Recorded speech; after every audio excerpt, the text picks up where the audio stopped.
Ils ont été créés en 1960, associés à des services d'hospitalisation. Les CMP, centres médico-psychologiques, font de la psychiatrie de secteur.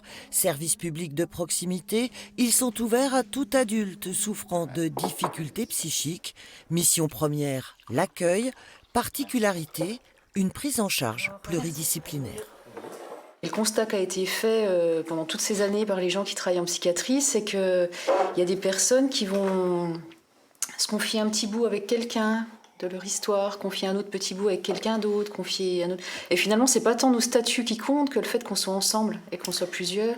Les infirmiers, les psychiatres, les psychologues, les secrétaires, c'est vrai qu'on amène tous en fait une complémentarité dans l'intérêt de la prise en charge de la personne, pour l'aider, pour trouver des solutions. Les infirmiers au CMP, je pense qu'on a un petit peu la continuité du service. On est la présence, c'est-à-dire qu'on est tout le temps là. On essaye de centraliser un petit peu les informations et de les redispatcher un petit peu aux différents professionnels. C'est un travail de l'humain. On aime rencontrer les gens, on aime les écouter, on apprend beaucoup aussi grâce à eux. Donc c'est enrichissant énormément. On n'est pas dans un climat très, très positif en ce moment. Est-ce que vous le ressentez aussi ? Oui, le nombre de premiers entretiens a augmenté, mais c'est vrai qu'on sentait déjà cette demande qui était présente avant, et là ça ne fait que de décupler. Et ça remet en lumière l'importance de structures comme le CMP par les soins qu'elle propose, par la proximité qu'elle va offrir à la population. Alors on a d'un côté une hausse des besoins et on a des moyens qui diminuent. Il y a un moment, comment on fait ? On fait avec ce qu'on est, déjà. Et puis je pense qu'effectivement, dans sa vie privée, je pense qu'on a besoin aussi d'avoir des échappatoires.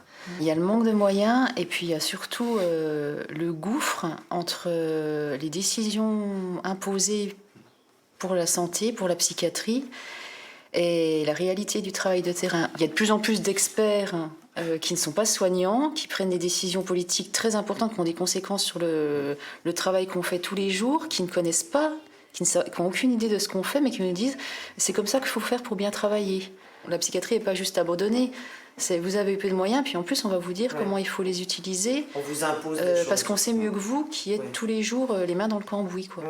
Les contraintes augmentent, les contraintes administratives, les contraintes...